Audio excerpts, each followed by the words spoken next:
Hello and welcome to Eye on Africa, your roundup of the latest news from across the continent. I'm Thomas Waterhouse. These are the latest headlines. Will it be deal or no deal in the DRC? Talks are underway between President Kabila and the opposition in a last-ditch bid to find a solution to the political crisis there. It was a 10-day mission involving over 500 soldiers from 3 different countries. Operation Garicou, aimed at stamping out jihadist militants, comes to an end in Mali.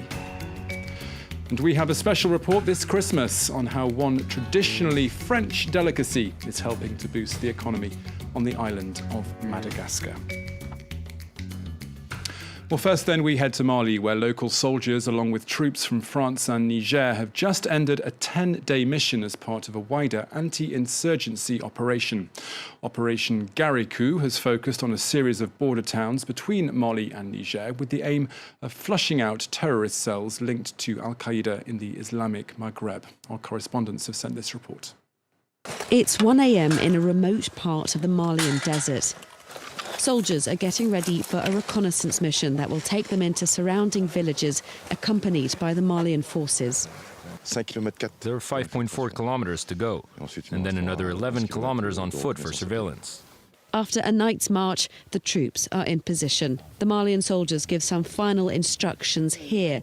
Once inside the village, things will move too quickly. Villagers provide the soldiers with some information. They are suspicious about this house. French soldiers decide to go in, taking their surveillance equipment with them. Their aim to detect weapons or components that can be used to make bombs. We've detected high levels of metal.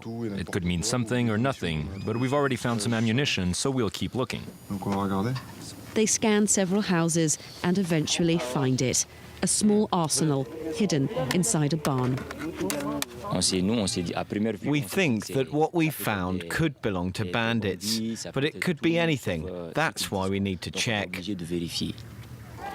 During this mission, the French soldiers play a supporting role to the national military. We provided them with material support because we have equipment that allows us to search the houses more effectively. The troops take the day to search the village from top to bottom. This mission, which lasted 10 days in all, is part of the ongoing counter-terrorism operation in the Sahel. Next, a deal is close, but it's not yet in the bag. Talks brokered by the Catholic Church are underway in the Democratic Republic of Congo between President Kabila and the opposition, who are calling for him to leave office by the end of 2017. One opposition spokesperson says that at first glance it looks like a miracle is possible as those negotiations progress this Friday, with a blueprint of that deal being discussed. Kabila's current mandate ran out this week, but he's constitutionally not allowed to stand again. Our reporter Thomas Nicolon has more. It is difficult to know why these talks are taking so much time, because the agreement should be signed by now. But what we can say is all the major key points of the agreement are already settled. Both parties agree that Joseph Kabila will remain in power until late 2017, when the election will be held. There is also this promise that he won't be running for president for a third time, and that he won't change the constitution. Now, there are a few details which are not agreed upon yet, such as the prime minister. The actual prime minister was named only on the 17th of November, and according to the government, this prime minister is from the opposition. A lot of opposition leaders say that he is no more a member of the opposition, and they want a real opponent, a real opposition leader as a prime minister, just to make sure that the presidency is for the majority and the prime minister goes to the opposition. It is only speculation, because it's really hard to know what's happening in this room. But one of the opposition leaders told us a few minutes ago that they should all agree, they should all reach a final agreement tonight and officially sign it tomorrow morning. Well, meanwhile, the United Nations announced this Friday that Congolese forces have killed at least 40 people and arrested 460 others during the violent protests against President Kabila this week. The UN called on police and security forces to exercise restraint, adding that those responsible for human rights violations should be held accountable. Next, the UN Security Council in New York has rejected a US draft resolution on imposing an arms embargo and sanctions on South Sudan. The proposal was thrown out with a final vote of 8 against 7, with Russia, China and Japan all abstaining. The US, backed by Britain and France, had argued that cutting off the flow of weapons into the country was urgently needed following UN warnings of the risk of mass atrocities. Tens of thousands have already been killed and over 3.1 million others displaced, with the war there now into its 4th year. A breakthrough now in the fight against Ebola. Final test results published by the World Health Organization confirm that a new experimental vaccine is highly effective. It was tested on almost 6,000 people last year in Guinea, and after a 10-day waiting period, no Ebola cases developed in those immediately vaccinated. The outbreak of the virus in Guinea, Liberia and Sierra Leone in 2013 killed over 11,000 people. Let's listen now to what the UN's Assistant Director General for Health and Innovation had to say earlier. What we have shown is that in the vaccinated people we have had 0 case of Ebola, while at the same time we have had 23 cases in the people who were not vaccinated with Ebola. So you compare 0 to 23 and you can calculate that you have a vaccine which has shown 100% efficacy. Now, it's a social media sensation that one NGO has jumped on in a bid to raise awareness of one of the continent's most brutal practices.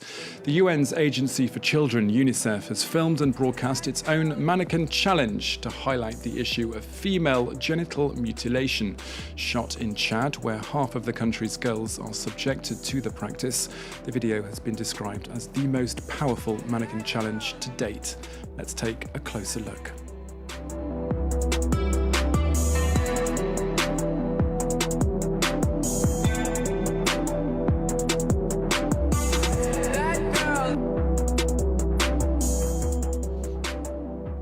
Now to some good news for Nigeria's budding football players. Barcelona FC has opened its first ever school in Lagos dedicated to the beautiful game. Each week, more than 400 aspiring strikers and defenders aged between 6 and 18 attend classes, which kicked off back in November. The club's aim is to search for fresh talent, but also to get its name known in the globalised world of the sport.